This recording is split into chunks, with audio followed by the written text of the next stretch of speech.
नमस्कार दोस्तों। तो बिहार में भूमि सर्वे का काम जैसे-जैसे तेज़ी से बढ़ रहा है, वैसे-वैसे बिहार भूमि के जो पोर्टल है, वेबसाइट है, उस पे डेटा जो है अपलोड किया जा रहा है। अब उस पे जो डेटा अपलोड किया जा रहा है, उसमें कई तरह की त्रुटियाँ देखने को मिल रही है, कई तरह की खामियाँ देखने को मिल रही है।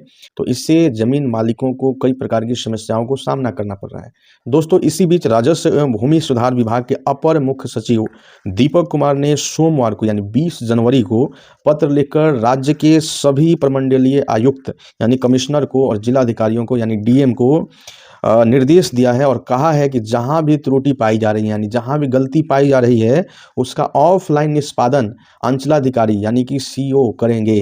जो सीओ होंगे वो ऑफलाइन उसका निष्पादन करेंगे, शीघ्र ही शीघ्र यानी अति शीघ्र इसका निष्पादन करेंगे ऑफलाइन ही। क्योंकि इस खबर के आने के बाद दोस्तों अब ज़मीन मालिकों को थोड़ा राहत मिला है, क्योंकि जैसे ही डेटा उनका जैसे जमाबंदी में कई तरह की त्रुटियां देखने को मिल रही थी, जो ऑनलाइन डेटा अपलोड हुआ है, ज़मीन मालिक परेशान हो गए थे, काफ़ी परेशान दिख रहे थे।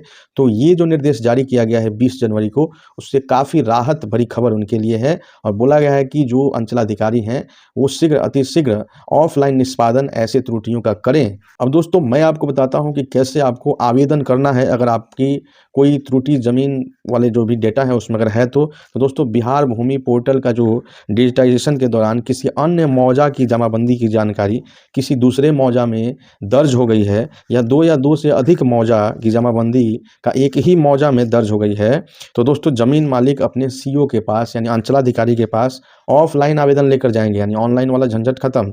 ऑफलाइन आवेदन लेकर जा सकते हैं और अंचलाधिकारी स्वतः आवेदन मिलने पर सही मौजा दर्ज करेंगे। तो दोस्तों जो एक्चुअल ये समस्या है तो उसी पर ये कदम उठाया गया है कि इसको ऑफलाइन ही निष्पादन करे सीओ, ठीक है। और इस पत्र में ये भी लिखा गया है कि शिकायतों के निष्पादन के दौरान जो परिमार्जिन प्लस जो पोर्टल है जिस पर सुधार के लिए आप डालते हैं, जब तक ऑनलाइन का विकल्प नहीं दिया जाता है, ज़मीन मालिक ऑफलाइन में आवेदन कर जमाबंदी में सुधार करवा सकते हैं। तो दोस्तों इस पोर्टल पे जो परिमार्जन प्लस पोर्टल है उसमें जब तक ये ऑप्शन जमाबंदी में सुधार वाला नहीं आता है, तब तक ज़मीन मालिक जो है ऑफलाइन आवेदन कर सकते हैं, जाकर अंचलाधिकारी से मिलकर और अपना जो है ये सुधार करवा सकते हैं। अपर मुख्य सचिव दीपक कुमार ने कहा है कि जमाबंदी की त्रुटियों का सुधार प्राथमिकता के स्तर पर की जानी चाहिए, यानी प्राइमरी रूप से पहले इस चीज़ का सुधार कीजिए, यानी इसको प्रायोरिटी बेस पर इसको सुधार करना है, ठीक है।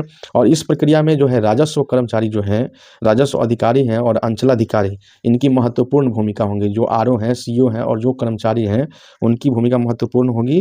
तो इसलिए इन सबको निर्देश दे दिया गया है अपर मुख्य सचिव के तरफ से। दोस्तों अगर 2 या 2 से अधिक मौजा की जमाबंदी एक ही मौजा में दर्ज की गई है तो इसे सुधारने के लिए ये प्रक्रिया अपनाई जाएगी। और दोस्तों ई जमाबंदी में नई जमाबंदी शामिल करने का भी विकल्प दिया गया है। तो दोस्तों इस वीडियो को ज़्यादा से ज़्यादा शेयर कीजिए, वीडियो को लाइक कीजिए और ऐसे वीडियोज़ के लिए हमारे चैनल पे बने रहिए। जय हिंद, जय भारत।